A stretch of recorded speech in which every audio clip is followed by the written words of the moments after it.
Η Αγία μας Εκκλησία εορτάζει σήμερα, αγαπητοί μου αδελφοί, 6 του μηνός Φεβρουαρίου, τη μνήμη ενός μεγάλου ιεράρχου, τη μνήμη του Αγίου Πατρός Σιμών Φωτίου, Αρχιεπισκόπου Κωνσταντινούπολεως, του Μεγάλου του Ομολογητού. Ο Μέγας Φώτιος, ο οποίος μαζί με τον Άγιο Μάρκο Εφέσου τον Αγγελικό και τον Άγιο Γρηγόριο τον Παραμά αποτελούν τους νέους 3 ιεράρχες, τους ονομαζομένους αντίπαπες και παπομάστιγες, ήλεγξε σφοδρότατα και αυστηρότατα τον 9ο αιώνα στο πρόσωπο του τότε Πάπα Ρώμης Νικολάου την πρωτοαναφιόμενη και πρωτοεμφανιζόμενη πανέρεση του παπισμού και ιδίως την παράνομη προσθήκη του Φιλιόγβε, δηλαδή την δογματική διδασκαλία των παπικών, ότι το Άγιο Πνεύμα εκπορεύεται όχι μόνο εκ του Πατρός, αλλά και εκ του Υιού, η οποία αίρεση ήταν η πρώτη αιτία του σχίσματος. Με τους αντιαιρετικούς και αντιπαπικούς αγώνες του Μεγάλου Φωτίου αποφεύθηκε ο εκλατινισμός, ο εκπαπισμός και η φραγκοποίηση της Ορθοδοξίας μας. Παραλλήλως ο Μέγας Φώτιος αντιμετώπισε και άλλες αιρέσεις, όπως τον μανιχαρισμό, την οικονομαχία και τον μονοφυσιτισμό. Ιδίως όμως για την στεναρή και σκληρή του στάση έναντι της αιρέσεως του παπισμού, ο Μέγας Φώτιος έχει γίνει αποστρεπτέος και μισητός ακόμη μέχρι και σήμερα από τους αιρετικούς Λατίνους. Οι παπικοί δεν θεωρούν τον Μέγα Φώτιο Άγιο, όπως εμείς οι Ορθόδοξοι, αλλά τον θεωρούν αντιθέτως αιρετικό. Φρύτουν και τρέμουν μόνο στο άκουσμα του Αγίου Ονόματος του Μεγάλου Φωτίου. Πού οφείλεται όμως, αγαπητοί μου, αυτό το μένος, αυτό το μίσος των παπικών έναντι του Μεγάλου Φωτίου? Ποιοι είναι οι λόγοι της μίμηδος των δυτικών κατά του Μεγάλου Φωτίου? Την διαλεύκανση και απάντηση του ανωτέρου ερωτήματος μας την δίνει ένας άλλος αντιαιρετικός θεολόγος και Άγιος της Εκκλησίας μας, ο γνωστός σε όλους μας και δημοφιλής Άγιος Νεκτάριος, Επίσκοπος Πενταπόλεως. Σύμφωνα λοιπόν με τον Άγιο Νεκτάριο, 2 είναι οι λόγοι που εξήγηραν το μίσος των παπικών έναντι του Μεγάλου Φωτίου. Ο πρώτος λόγος είναι τα αποτελέσματα της εγκυκλίου που είχε στείλει τότε ο Μέγας Φώτιος. Και ο δεύτερος λόγος είναι οι αποφάσεις της 8ης Οικουμενικής Συνόδου που συνεκλήθη επί Μεγάλου Φωτίου το 879 μετά Χριστόν στην Αγία Σοφία στην Κωνσταντινούπολη.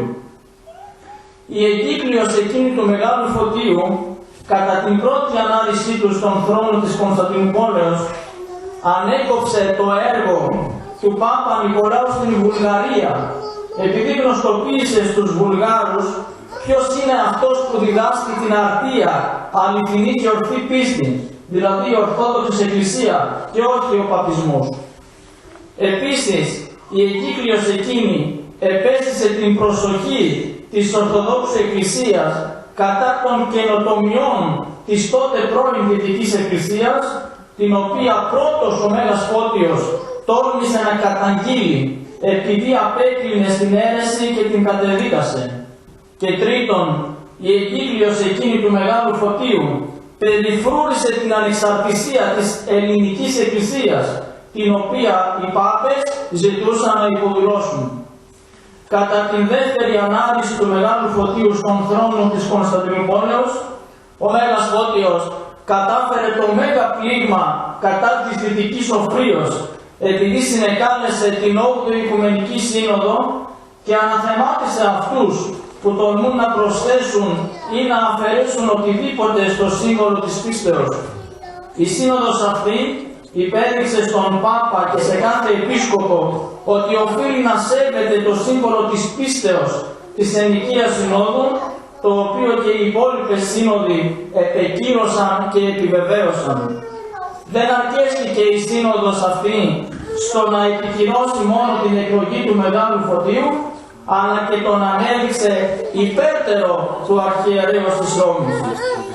Το 880, ο τότε Πάπας Ιωάννης ο VIII, με απαντήσεις του προς τον Αυτοκράτορα Βασίλειο και τον Ιερό Φώτιο, επεκύρωσε τα αποφασιστέντα υπό τη Συνόδου και αναγνώρισε και αυτό την 8η Οικουμενική Σύνοδο. Να λοιπόν κυρίως ο λόγος για τον οποίο οι παπικοί πνέουν τα μένεα εναντίον του Μεγάλου Φωτίου ακόμη και σήμερα, και δικαίως θα έλεγε κανείς. Πρώτον, διότι η στάση του Μεγάλου Φωτίου απέκρουσε την δυτική επιδρομή στην Ανατολή και την έσωσε από την παπική πλάνη και καταδυναστία. Και δεύτερον, διότι κατεδίκασε με συνοδική απόφαση την προσθήκη του Φιλιόγβε, την οποία έκαναν στον σύμβολο της πίστεως και έθεσε υπό αφορισμό τους δράστες. Εξαιτίας αυτού, οι παπικοί συναισθάνονται τους εαυτούς τους βεβαρημένους κάτω από το ανάθεμα αυτής της συνόδου, της οποίας το Κύρος μάτιν αγωνίζονται να καταρρίψουν. Η στάση του Ιερού Φωτίου και τα προπήρνια του υπέρ της ανεξαρτησίας και της Ορθοδοξίας της Ανατολικής Εκκλησίας εξασφάλισαν την Εκκλησία και αργότερα. Οι κατά καιρούς πρόμαχοί της οχυρώνονταν πίσω από αυτούς τους προμαχώνες και λάμβαναν τους αγώνες του Μεγάλου Φωτίου ως αξιομοίωτο παράδειγμα. Εάν η Ανατολή, αγαπητοί μου, δεν υποτάχθηκε στην Δύση, αυτό οφείλεται στον Μέγα Φώτιο. Διότι εάν ο Μέγας Φώτιος δεν θα συγκροτούσε την 8η Οικουμενική Σύνοδο, όλη η Ανατολή θα υποτάσσονταν στον Πάπα.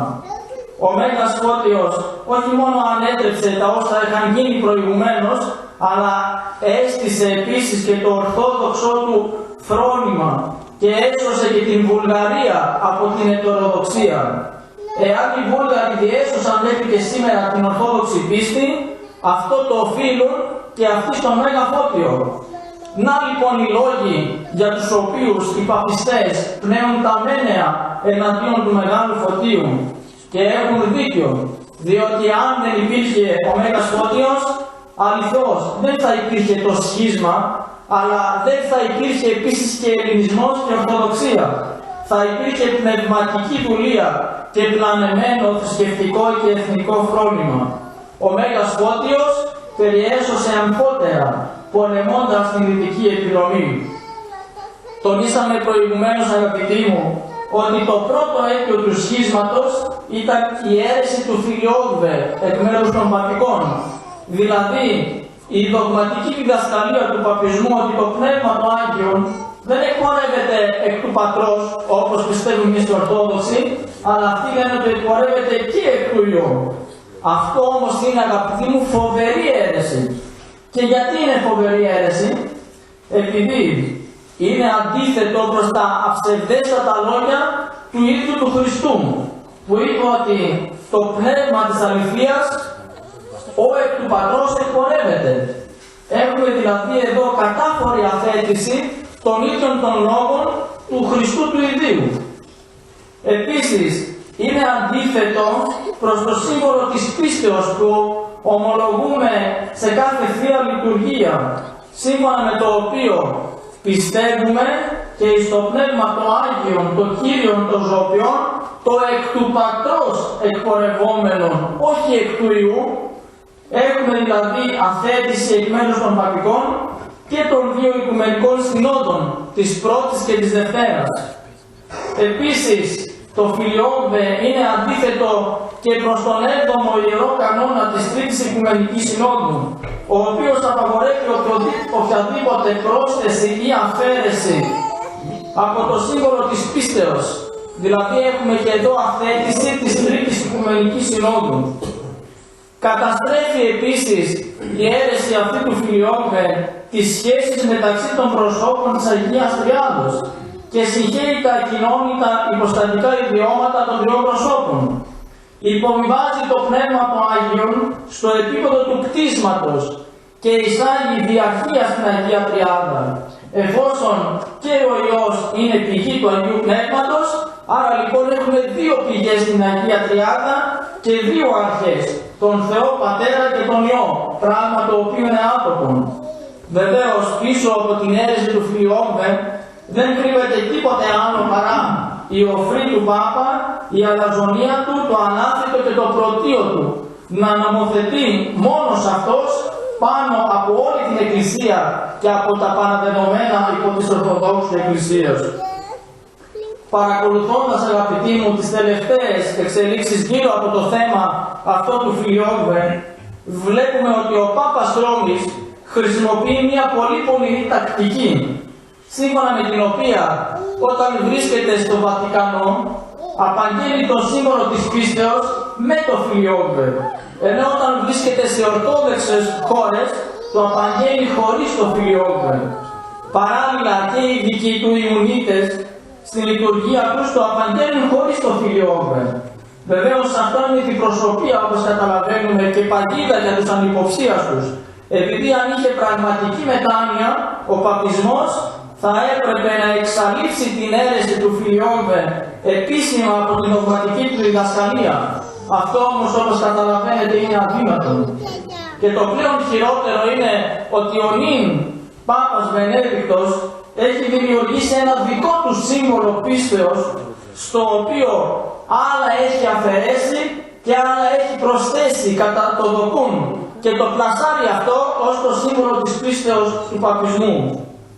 Και για να έρθουμε και στα δικά μας, στα του οίκου μας, οι δικοί μας, οι Ορθόδοξοι Πατριάρχες, Αρχιεπίσκοποι, Ιερείς και Θεολόγοι, συνεπείς δυστυχώς και αυτοί προς τις επιταγές της νέας εποχής και του οικουμενισμού για την επίσπευση της ενώσεως των δίθεν εκκλησιών, δεν θεωρούν, ακούστε που φτάσαμε, ότι το Φιλιόγβε είναι αίρεση, αλλά το θεωρούν ότι είναι απλώς ένα τοπικό έθιμο των παπικών, το οποίο δεν εμποδίζει την ένωση μεταξύ των δίθεν εκκλησιών και δεν εμποδίζει τον θεολογικό διάλογο που αναπτύσσεται μεταξύ τους.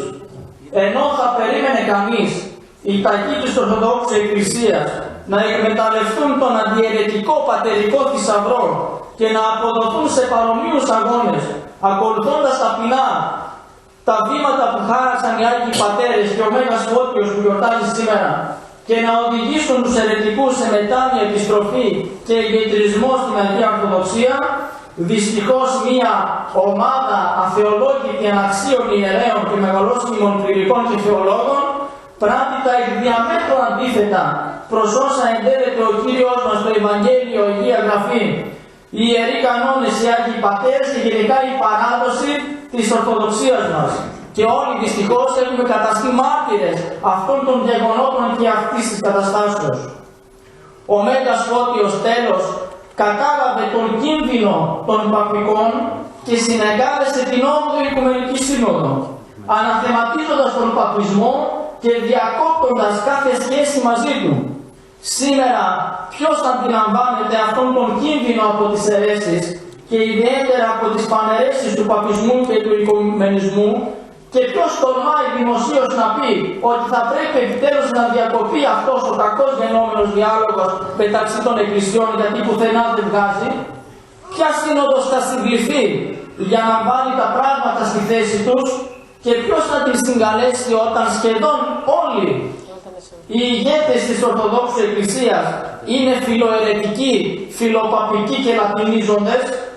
Εν τούτης όμως ας μην απογοητευόμεθα, γιατί υπάρχουν και σήμερα επίσκοποι, ιερείς και θεολόγοι που ομολογούν την καλή ομολογία και αναπαύουν με τον λόγο τους, τον προφορικό και τον γραπτό, την Εκκλησία και τον Ναό του Θεού.